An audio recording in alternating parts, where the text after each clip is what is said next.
జిల్లా రంగారెడ్డి. నేను మాజీ సర్పంచ్. నాది కాంగ్రెస్ పార్టీ.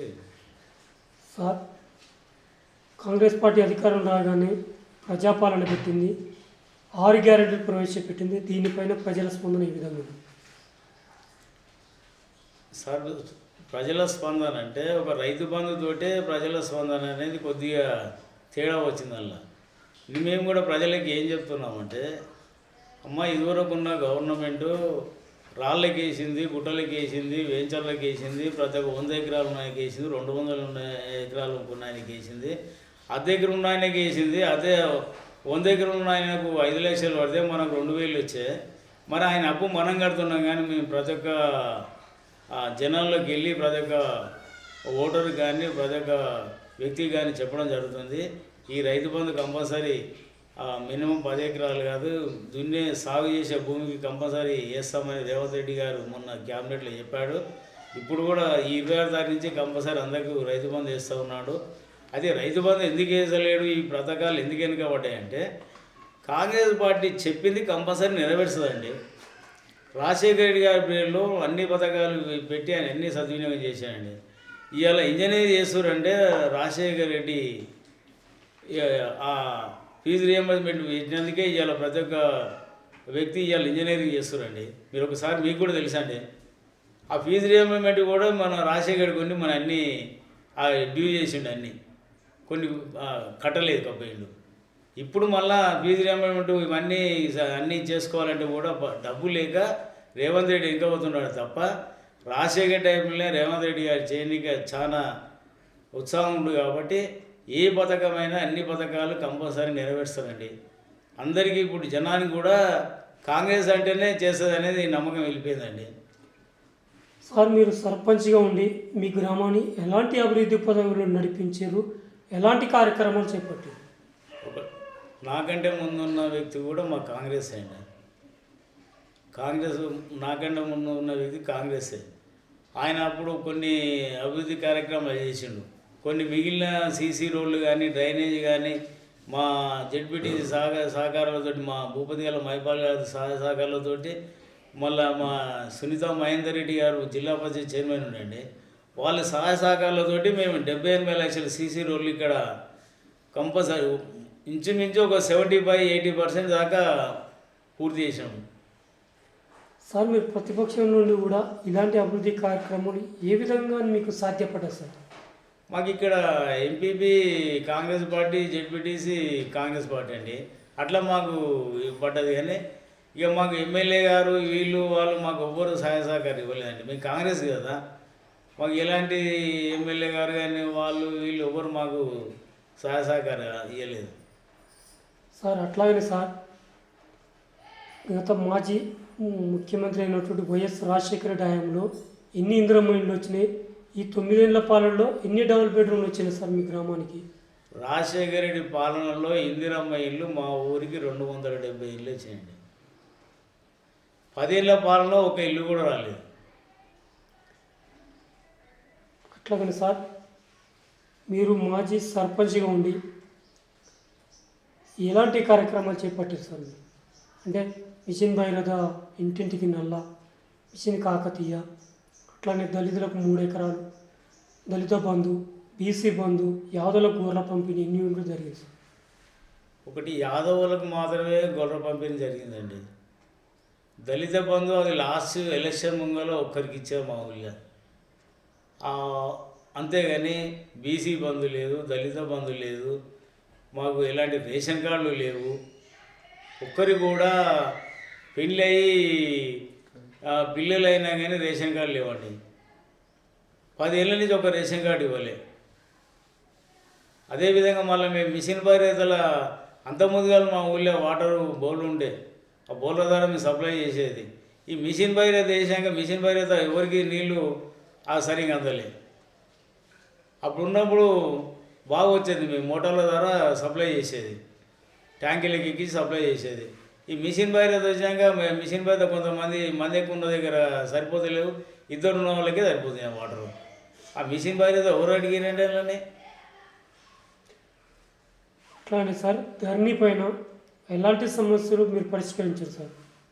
ధరణి సమస్య చాలా ఉండే సార్. మేము ఎంఆర్ఓ గారి దగ్గరికి పోతే సర్పంచ్ గారు మేము ఏం చేయలేమండి, ఈ ధరణి వచ్చింది, ధరణి ద్వారా రూల్స్ ప్రకారంగా పోతాం కానీ మేము ఏం చేయలేమని నానా ఇబ్బందులు పడ్డారు ఎంఆర్ఓ ఆఫీసులో.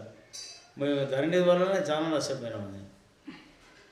అట్లాగనే సార్ ఇప్పుడు బీసీ వర్గీకరణ, ఎస్సీ వర్గీకరణ చేస్తారు, దీనిపైన మీరు చాలా బాగుంటుంది సార్. అట్లా మనలాంటి వాళ్ళు బాగుపడతారు కదా సార్.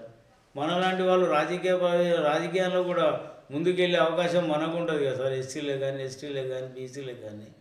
చాలా మంచి ఉద్దేశం సార్ అది సర్కార్ది. మనము ఎస్టీ వాళ్ళం కానీ, బీసీ వాళ్ళం కానీ మనం ఆర్థికంగా చాలా ఇబ్బందులలో ఉన్నాం కదా సార్. అటువంటి వాళ్ళకి రాజకీయ భాష రిజర్వేషన్ ఇస్తే మనం ముందుకు వెళ్తాం కదా సార్. అది చాలా బాగుంటుంది. అట్లాగనే సార్ రానున్న స్థానిక ఎన్నికల్లో ఎన్నికలంటే మద్యం, డబ్బు ఏరులై పారుతుంది, దీన్ని ఏ విధంగా నియంత్రిస్తారు సార్? ఒకటి సార్, అది మీరు మంచి ప్రశ్న అడిగారు సార్. అది ఈ మద్యము, డబ్బులు అనేది కానీ కొంతకాలం నుంచి వస్తుంది. ఆ మద్యం అనేది నేను 2002లో నేను మా భార్యని సర్పంచ్గా కాంటాక్ట్ చేసాను సార్. నేను బీజేపీలోకి వెళ్ళిన తర్వాత కాంగ్రెస్ నుంచి నేను పోటీ చేశాను. నా తోటి వ్యక్తి, నా మీద నిలబడ్డ వ్యక్తి, ఆయన 100 రూపాయలు కోటర్ సీసాలు ఇచ్చింది సార్. మేము డబ్బులు లేక మేము సారా తెచ్చి పోసాం సార్. మేము కూడా అవతల వాళ్ళు పోస్తారని మేము కూడా పోయవలసి వచ్చింది. కానీ మా మాట ఎవరు నమ్మలేదు సార్ అప్పుడు. కానీ అందరికీ సేవ చేసాం కానీ మా మాట నమ్మలే. డబ్బుకు మద్యానికి లొంగి ఆ వ్యక్తిని గెలిపించారండి. అట్లాగనే సార్ ఇప్పుడు డ్రగ్స్ యువత ఎక్కువ చెడిపోతున్నారు, దీనిపైన ఎలాంటి చర్యలు తీసుకుంటారు సార్? ఇది ఇంకా మంచి ప్రశ్న. అప్పుడు వైన్స్ అంటే ఇబ్రాహీంపట్నంలో ఉండే సార్. వైన్స్, బీరు, బ్రాండ్ అంటే ఇబ్రాహీంపట్నం పోయి తెచ్చుకునేది ఎవరన్నా అవసరం ఉన్నవాళ్ళు. ఏమైనా ఇక్కడ కళ్ళు కదిగి దాగి ఉండేవాళ్ళు. ఇప్పుడు తెలంగాణ గవర్నమెంట్ వచ్చిన తర్వాత మండలానికి 2 వైన్సులు, విలేజ్కి 3-4 ఊళ్ళకు 5,000, 10,000 ఉన్న జనాభా దగ్గర వైన్స్ పెట్టి ఈ తాగుడుకు బానిస చేసింది తెలంగాణ వచ్చిన తర్వాత. తెలంగాణ గవర్నమెంటే చేసిందండి ఇది. కానీ ఈ డ్రగ్స్ మీద ఇప్పటికీ మా రేవంత్ రెడ్డి గారు ఉక్కుపాదం మోపిండు. చాలా థ్యాంక్స్ మా రేవంత్ రెడ్డి గారికి. కానీ అదేవిధంగా కొనసాగించాలని మేము ఈ డ్రగ్స్ని అణిచివేయాలని సార్. ఏదైనా సరే అందరం కలిసి దాన్ని ఉక్కుపాదంతో అణిచేయాలని కోరుకుంటున్నాను. అట్లాగనే సార్ ఇప్పుడు జనవరి 26 నాడు 4 గ్యారెంటీలు అమలు చేస్తామని చెప్పిండు. ఒకటి రేషను, అట్లాగనే ఇంద్రమైంది. దీనిపైన ఎలాంటి దరఖాస్తులు ఇచ్చారు సార్ మీకు? మా దగ్గర అప్పుడు సర్వే పెట్టిరు కదా సార్, ఇంటింటి సర్వేలో 400, మా ఊళ్ళో ఉండే 450 ఇల్లు. దరఖాస్తులు కూడా 400 ఇచ్చాయండి. కానీ నిన్న మొన్న సర్వే చేసిరు కదా సార్, ఇల్లు తిరిగి సర్వే చేసిరు. ఇవాళ ఎన్ని వచ్చినాయి అనేది ఇప్పుడు తెలుస్తుంది సార్ మాకు. ఇప్పుడు గ్రామసభ ద్వారా మాకు ఇప్పుడు తెలుస్తుంది. ఇప్పుడు 1 గంట 2 గంటలలో మాకు తెలిసిపోతుంది సార్. మీరు బీజేపీలో కూడా వెళ్ళినా అంటున్నారు సార్, అంటే మీరు ఎక్కడ అధికారం ఉంటే అక్కడికి వెళ్ళిపోతారా? అంటే డబ్బుల కొరకే మారుతున్నారా లేకపోతే దేని కొరకు మారవచ్చు సార్? నేను 94లో నేను బీజేపీ నుంచి సర్పంచ్ కావాలి సార్.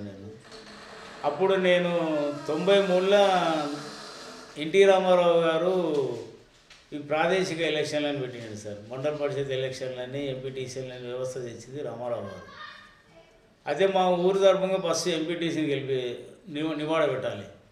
తిప్పాయడం, తాళ్ళగూడెం, చిత్తాపు 3 ఊళ్ళకు ఒక ఎంపీటీసీ.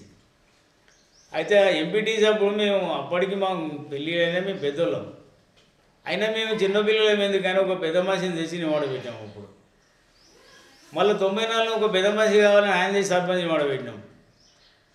కానీ వాళ్ళు మాకు చాలా మోసం చేసి వాళ్ళు మీ సర్పంచ్ చేసిన టీడీపీలోకి వెళ్ళిపోయాడు, ఈయన మా ఎంపీటీ చేసిన కామగుండు.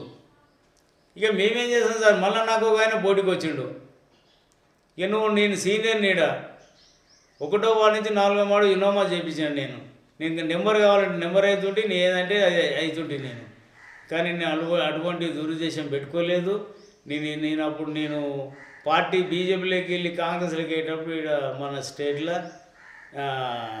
ఇది టీడీపీ గవర్నమెంట్ సార్. అప్పుడు కానీ నేను అధికార పార్టీలోకి ఎన్నడూ పోలేదు. నేను కాంగ్రెస్లోకి నుంచి ఎన్నడూ కూడా ఈడ ఎమ్మెల్యే లేరు. మేము ఏజీ కృష్ణ గారు కూడా ఓటేసాం, కానీ అప్పటి నుంచి ఇప్పటిదాకా ఎమ్మెల్యేలు. మొన్న మా రంగారెడ్డి గారు గెలిచారు, మాకు చాలా సంతోషం. కానీ నేను కూడా బీజేపీలో చాలా మండల ఉపాధ్యక్షుని కూడా చేసినాను. కానీ కొంత వ్యక్తులు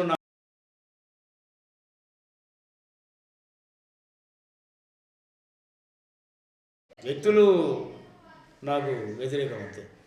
అట్లానే సార్, రానున్న స్థానిక ఎన్నికలపైన ఎలాంటి సర్పంచ్ ఉంటే మంచిగా ఉంటుంది, మీ మండలంలో ఎన్ని సర్పంచ్ సీట్లు మీరు కైవసం చేసుకోబోతున్నారు? ఇప్పుడు దాదాపు మా దగ్గర